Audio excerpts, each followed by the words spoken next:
Speak your truth. We have with us David Karasek. Did I say that right? Correctly, 100%. Yes, perfect, perfect. My man's is in Switzerland, all the way in Switzerland. How you doing today?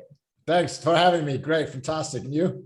Oh, I'm perfect. I'm blessed, man. So blessed to have you on here. My first Olympian. So like, I'm a little nervous, not gonna lie. I'm sweating a little bit. I don't know if you can see it, but I know what you're talking about. so I'm excited though. It's truly a blessing. I was just telling my wife, like it's been such a process. I was trapping off her phones when I first started this. I had two phones. She had one phone. Then I had to get rid of one of mine so that, I'm married now, I got to pay bills and mature. So we had to get like a whole different phone service and everything. So it was like these little cheap phones that I was recording on. And now I have a better phone. I got the laptop, got an iPad, so just this whole thing, to be able to edit and show the people what we're doing, not just the audio. And also show them that, it doesn't matter where you start. It's about believing in yourself and where you decide to take yourself. So I definitely want you to talk about that, having the mindset of an Olympian and that being your goal and how you got there. But first, let's start with you as a person. Who is David? Not the swimmer, because we'll get to that, but who is David? Yeah. So thanks for that question. I thought about that question a lot. And in the past, I would have told you, yeah, David is the swimmer and the banker and, whatever else was top of my mind. But I've come to identify myself as limitless potential. I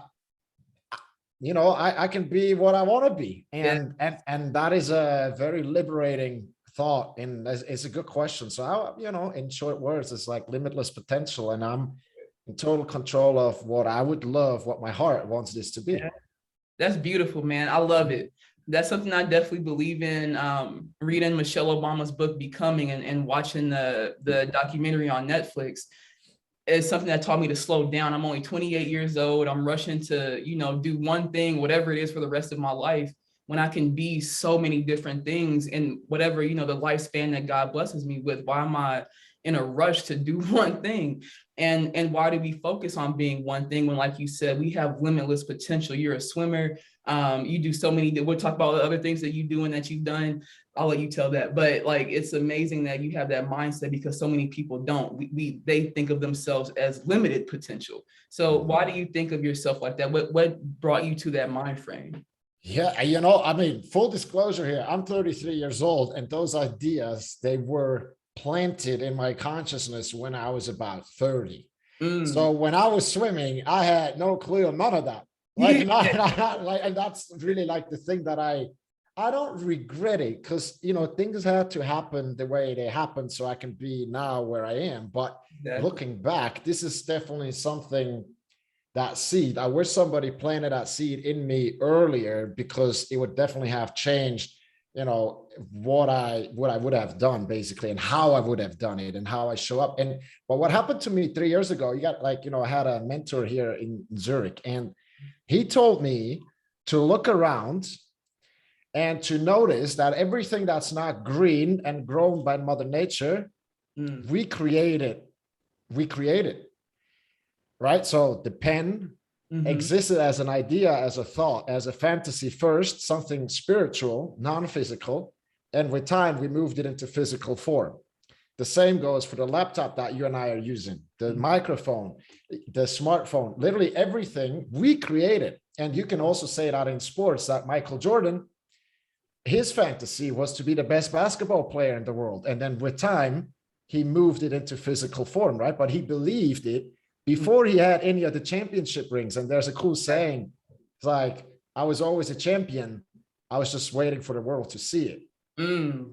And so if somebody planted that idea of how powerful our minds are, how powerful the spiritual is, and how everything starts out as an idea, something non-physical, basically, it's like, I think that would have been cool. Hey? And I think that's why, podcast. Yeah, right. That's why podcasts are so cool, because it spreads the message, and who knows who's going to hear it. Exactly. And maybe that'll change their life, right? Exactly. I totally agree. And for me personally, being a woman, and I know a lot of women, especially women of color, can relate to you can be good, but you can't be too good. And you can be, you can be big and you can be ambitious and you can do this and this, but you can't be too much of it because that's the man's job. That's what men do. So throughout my career, I had the same mentality as MJ, but when I spoke about it, when I said that I was good or I'm better than you, I can do this, I was told to shut up, just let my game talk for myself. I couldn't trash talk. I couldn't do none of that, but the boys were doing it. The men at the park were doing it. So why can't I do it? So that's something that I love about I think us now, us young people, even though the older people, they blame us for a lot of stuff and call us unruly and lazy. I don't think that's what it is. I think we just don't take no bullshit. You know what I'm saying? Like, we are real. And I love that about you. Like, I really like feel your vibe. And even we were messaging on LinkedIn, like, I'm glad you're on the show. I know I've been saying that, but I'm really thankful that you're on here because I know you're going to speak your truth and we get a little deeper. So thank you. Can you talk about how your spirituality got you through some tough times in, during swimming as a collegiate and professional athlete? Yeah, I don't think I can because I wasn't aware of any of those spiritual, like I really wasn't. I went through life and things happened to me on autopilot. I wasn't, we had a little bit of religion when I was growing up, but I was never a fan because I kind of, I don't know, I think I grew up and I believed in science, and if science can't prove it, I don't believe it. And all, yeah. And I was making fun of people, that were doing psychology and philosophy in school. I was thinking of them as like, the softies, and because real men, they do sports and they do math and misconception, total misconception. And so I can't say that I've used it when I was swimming, right? But that's why I feel so passionate about, because I see, I got me to the Olympics without any of these ideas, without goal setting, without visualizations. And I'm seeing how my life now has changed. So I'm not a swimmer anymore, but at least I can help athletes that are, 18, 20, 25 in starting to use these. So yeah. So how did that reflection, or where did the reflection even come from for you to be like, I didn't do this when I was an Olympian, I'm doing it now. And not only can I use it to make my life better, but I can help other athletes or other people in general, like you just said. Yeah, when I switched from swimming into banking, because again, that was the programming that I had, I thought I needed to make money. And Zurich in Switzerland is a good place for banking to make money, right? And I didn't think about it twice if that's really what I wanted to do, because I was studying finance at the University of Virginia and swimming there. And my classmates over the summer, they went up to New York and they did internships with Goldman Sachs, Bank of America, JP Morgan, right? And I was swimming. And they came back and they were telling me, oh, we're doing 80-hour weeks. And we were working, learning, making money, getting jobs for after college. And I'm like, damn, and I got nothing, and I thought, okay, now I got to catch up. And I went into banking and it was good, but I couldn't recreate the success that I had in swimming in banking because I wasn't aware of how to create success really. And there was a lot more variables in banking because you had your boss, you had your team, you had the economy, and I kind of slipped in we'll call it like a victim role, like starting to blame other people for what's happening to me, giving the power away from me to my boss, to the economy, to all kinds of things. And, I wasn't happy. I wasn't depressed or anything, but I was going out, drinking a lot, staying out late and, just distracting myself. And then that guy came around and he's like, let's go for a tea. And that means like I've never in my life been invited to a tea, only beer or coffee, right? But not a freaking tea. So it intrigued me. And we went for a tea and he started telling me about this. And my ears were just like open and I became so curious that was the moment. Yeah, that's awesome, man. And since then, you've just been going with it. That's awesome. I mean, it's like a rabbit hole, isn't it? If you speak your truth, like what is truth is just information, but there is so much information, so you can dig deeper and deeper all the time, right? That's real. That's real, man. Yeah. I still can't believe it though. Like, we have such similar stories in the sense that we felt like we were behind and whole time we had life made. Like we were doing stuff that other people wanted to do, but we were looking at the success that they were achieving. And, you're still young, I'm still young. We probably could still be playing our sports, but we let comparing ourselves distract us essentially. So I definitely feel that where you're coming from, and I'm glad that you're at a point now where one, you're not doing that, because there's still so many people our age that are doing that, aren't living for themselves and are miserable. Some of them are depressed and sinking into even worse rabbit holes. So I definitely can appreciate the journey that you had to go through spiritually and how you got here. I can definitely appreciate that. Let's talk about the road to the Olympics. Was that always your goal, or was it something that was just like thrown at you? How did that happen? What, after what you heard so far, what do you think? Probably just something that somebody said, hey, you wanna try this? Yeah, that's exactly. So I'll tell you what happened. Hey, so see, you have good intuition. As a kid, I swam all my life since I was like 7 or 8. And as a kid, I had the Olympic gold dream, right? Like any kid or a lot of kids. But then, people here in Switzerland, the adults told me, well, we'll see later, go to school, and kind of like putting me down, not making fun of me, but just, well, we'll see. It's not so important.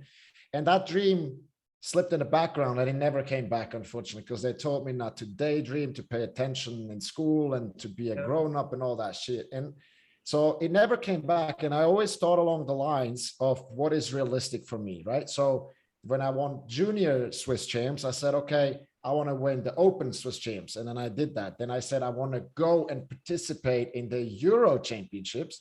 And I did that. Then I said, I want to go and participate. And I never crossed my mind to win a medal or make a final. I participate in the world champs. And I did that. And then it was in the Olympic year when my coach at UVA, he came and was like, well, your times are really close to the Olympic cut. Why don't we just go for the Olympics? Like, yeah, I mean, why not? Let's do it. And then I made that too, right? But I always got what I thought was realistic. And then I got just that, right? Not better, not worse. And that's powerful. But it never crossed my mind that I could be in a final, or that I could win a medal, or that I could be an Olympic champion. It never came to my mind ever again. That's amazing, man. So what was that experience like once you got there? First of all, him approaching you, were you excited and like, yeah, like my dream, like it's here? Or was it just like you said, like, yeah, let's see what it's about?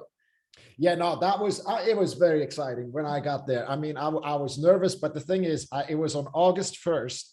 So 9 years ago that I swam on August 1st, and is actually August 1st is Swiss National Day for all you Americans. Now, August 1st. And I swam a Swiss record on the Swiss National Day there in London. And that was really cool, because only about like 5 to 10% of the athletes actually swim a best time in the Olympics, because of the pressure, because of the timing. And so I was happy, but I didn't make it in the final. Hey, but I was happy. But you still went? Yeah. Yeah, I tried out and got cut twice. So I never even made it. But I at least did that. So I can always say that. What was your sport? Basketball. I used Basketball. I was a hooper back in my day. But yeah, the same thing you said, people constantly putting me down. When I was coming up, blogs and stuff started coming out, and my parents told me not to read them, but I couldn't help it. I'm a girl. I want to see what people are saying about me.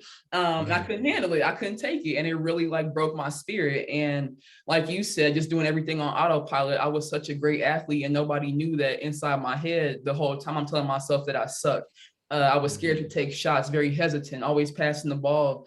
And, nobody knew why. They would tell me to shoot more. And I was like, no, like my teammates, they can shoot. But it was really more of a fear that, I knew I could take over, but I didn't want to, one, miss any shots and have anybody say, oh, she's not that good, which was unrealistic. And then two, I didn't want my teammates to think that I was cocky or, that I was a ball hog or anything like that.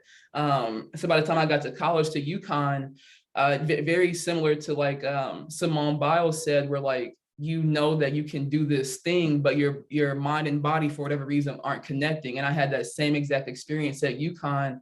Like I had to do separate workouts because it was so bad. I would do layups and it would go completely on the other side of the basket. Like I had never practiced before, and none of us could figure out why. Back then we weren't talking about mental health. So like you said, I wish that somebody would have definitely pointed it out sooner.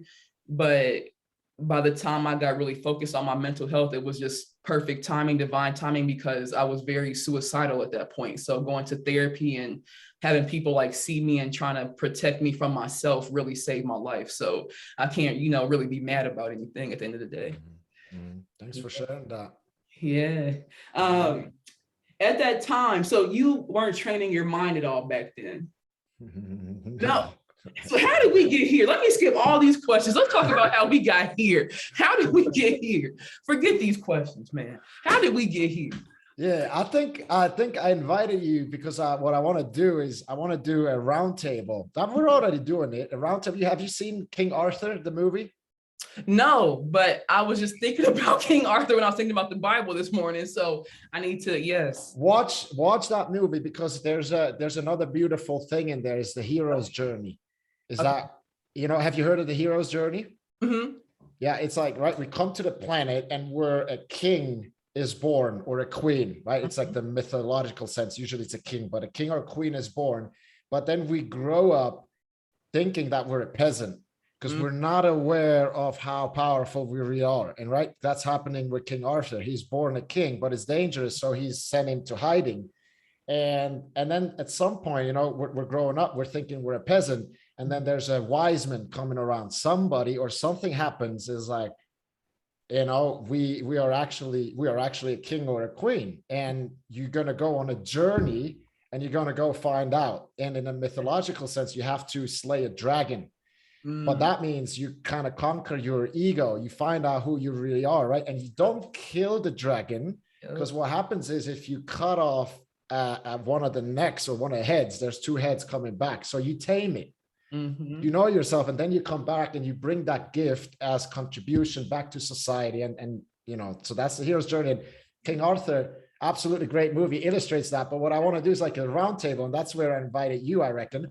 Yeah. Because we can all learn from each other, right? That's what I'm, especially in this time since Corona, meeting online is so easy. And you know that, right? From everybody, you can learn something. Yes. And so bringing like the nights around the round table, that's what I invite you to, is like to have discussions around how spiritual concepts can enhance our experiences in sports and in life. It's the same laws, it's the same, but that's how we connect it. Yeah, for sure, man. Yeah. And when you hit me up, I was like, there's no way like he hand selected me to come to this meeting, but it's dope and I'm super excited. And like I've literally been praying for my tribe of athletes. So it's like I really like, now you ain't hired me or nothing, but I really feel like to be contributing to the conversation, it really speaks to me being on the right path and needing to, like you said, drop my ego, because for like the last 10 years or so, I've been thinking I was going to be the fourth Migo. I don't know what my rap name is yet, but I really thought I was going to like, be on the scene. But it's more important for me to be doing this. We have enough of them. We have enough fashion designers. That's my other thing. We have enough of those. We don't have enough people trying to do this type of work, which is what's necessary. And not saying I can't be a fashion designer. Like you said, take the ego out of it. Why am I doing it? Am I doing it to be on the scene, or am I doing it because I have a vision and I want to create and I want to add value to the world, like you said? So, and thank you for offering all the perspectives that you have, man. You making me think over here. Much, much deeper than what just the podcast was initially about. So I appreciate that. Can you talk about Tribe of Athletes and why it was created? Yeah, it was, initially it was created to help with mental training, basically. But now I've pivoted because I'm finding the messaging and actually what we really do, is not just mental training. It's not like just quick hacks. It's really about understanding yourself, right? Confidence is like the buzzword. It's like, oh yeah, I want more confidence. And, it works with marketing and so on, maybe. But what we're really doing is learning to be yourself. Because look, if I can quickly explain what my philosophy around bringing in spirituality into peak performance is, that in spirituality, what we say is that when we're clear on what it is that we want and we can tune into that, then we kind of turn over the trust into the universe, that the universe will start to arrange itself for us, right? There's a deep trust in the universe, in the God, in whatever it is, and a bigger force that knows more than what we could possibly know with our conscious mind. And I think in peak performance, when we're in peak performance state, it's actually when the mind is quiet, when the mind is calm. But how do we get the mind to be calm and quiet? Yeah. And that is when the mind, the conscious mind, trusts our natural abilities to learn and perform and doesn't think it knows better and interrupts with thoughts all the time. Because think about a baby that is growing up and is learning how to walk at like 1 year of age. They don't have a conscious mind yet. They just learn to walk because they see the adults. They know what's up. They know, okay, on the knees, it sucks. I want to be faster. So they see it. Yeah. And then they start to imitate. They don't have instructions. Oh yeah, now put your right foot 5 centimeters forward. And don't go too far to the right. You know, they just do it. They fail and they naturally learn. And they learn the most incredible things. They learn languages. They, you know, up to 5 languages. They learn, you know, anything you throw at them. Yeah. And so that's what it is. It's peak performance is when the mind is calm, and the mind is calm when you're not trying to think on what to do, when you're not trying to judge this was good or this was bad. You just let the body and the subconscious mind work its magic. And that's very similar to spirituality, where you know what you want, you can feel it, but then it's not about you. There's a bigger force here that knows better than what you can possibly think with the conscious mind. And that's like the similarity that I see. And that, I think it's powerful. For sure, man. So how do we get away from that childlike spirit once we grow up as adults? Like you said, having a calm mind and just doing things freely, jumping off playground slides and stuff like that, no fear. But when we become adults, we are scared of everything. What happens? Yeah, I think it's fucking school and all that, you know, like, For real, so you know, obviously the parents have a huge influence, right? The parents. So if you have a father, I had a father, you know, I mean, I love him and there's no perfect parenting. I'm just pointing out that I got a lot of energy from him when I did things well, when I learned to ride the bike, when I, you know, did a new move or whatever. So then I'm getting conditioned to, you know, I'm getting a lot of energy and compassion and all that when I'm doing something well, but then that develops into I'm not good enough so I always have to prove myself. yes. So you have, and then that doesn't change in school, right? They give you fucking grades when you're, you know, it's a lot. We know, right? It's not good. And then the people you hang out with and so on. So I think, you know, it is what it is. It doesn't make you a bad person or a good person. It is what it is. But what's important is that you find out about it. Yeah. That it is that way. Find your truth. Exactly. And so how do we get to the truth? How do we get back to our truth? How do we reconnect with our inner child? What is that, or what was that process like for you? Talk about that. Yeah, for me. So for me, I think it was this unfulfillment when I was in banking that I started, you know, there is oftentimes you see people, they're almost dying, going through an incredibly tough time, looking death in the eye. Yes. And then they come out of it and something snapped in the best way possible. And they come, oh my God, I only, you know, my life here is limited. I saw death. I'm here for another, you know, year, a couple of years, or who knows. I want to do the best that I can every day. I want to help other people. And they have this realization and they come back and it changed the world, literally. Yes. And other people that are just, you know, there's always, okay, how you doing? Yeah, I'm good. How are you? It's like, always like, okay. And they don't have this wake up call. So I think it can be something traumatic that rattles you. Or if you're curious, I think, you know, a conversation like this, or a book, or a podcast, a YouTube video where somebody tells you, well, if they could all do it, there's no difference between you and them except for your mindset. It's like, and you can change your mindset. And it's like, well, okay, how do I change it? And then you can start, right? Yes. You so deep, man. You gonna write a book? It's funny that you ask. I'm co-authoring a book, so just a chapter to get started. Dope. Hey, like you said, that's getting started, man. That's dope. Got to start somehow, right? I mean, exactly. Yeah. Just one step at a time. Exactly. Can I tell you a funny story from the movie Catch Me If You Can? Of course, it's my movie, but yes, of course. Is it? Yeah, I love that movie, man. Okay, have you also read the book? No. Okay, so I also haven't read the book, but I heard it. Like, so, you know, there's this scene in the movie where the teacher doesn't show up and DiCaprio steps up and he teaches the class, right? Nope. And it's not in the movie, but in the book, and it's a real story, right? Frank Abagnale, he teaches the class for the whole semester. What? And at the end of the semester, somebody comes up to him, one of the students at the same age, right? And it's like, well, how the fuck did you teach the class? You didn't even know the material. And you know what he said? What? You only have to read one chapter ahead. And the moral, right, is like, if you wait until you know everything about a subject, you're never going to start. There's always more. You always find people that know more and they're better. And that is missing. But if you just take it one step at the time, you know. And your own steps, like start at your own pace, you know what I'm saying? And do it at your own pace. And I can feel that. I'm like that too. A lot of things I either procrastinate on or just won't do it all, will quit on, because again, I'm looking at what other people are doing. How good are they at it? How far ahead are they at it? How much money are they making?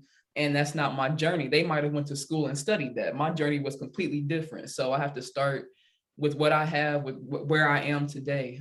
So thank you for saying that to me and to the listeners, because we all need to hear that.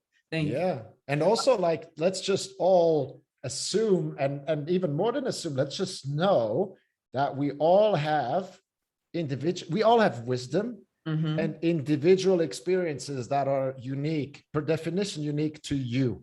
And it's you know, about, and that's why I like the roundtable too. It's about creating a safe environment where people want to be there, where they feel like they can speak freely, speak your truth. Yes. And then everybody has to share. You know, it's true. Some people may be more aware of certain things, but we can always learn. So yeah. Is there anything you want me to bring to the roundtable when I come? It's just yourself, hey. I got you. We'll figure everything out. We'll figure everything else. We'll figure out on. I'm with it. I'm with it. Is there anything else you want to share with us, David? You've been a great guest, man. I appreciate you. Is there anything else you want to share or ask me? Just that you're a great podcast host. Hey, it's really good talking to you. High in energy. I'm feeling very awake, and so that's good. A compliment. Thank you. I appreciate that. I'm feeling the same way. It was a little hard getting out of bed at 6 this morning. I wanted to get pumped up, stretch, and work out a little bit before I got on here. You're ready, get my mind right. But it was, like I said, it's a blessing to be getting out of bed for this. So thank you. You know, all I did was message you on LinkedIn. So with that being said, if you want something, open your mouth and ask for it and believe it will happen, because anything can happen. So thank you, David, for sharing your story, speaking your truth, and being a guest on Speak Your Truth. Thank you, Summary. I appreciate you. Of course.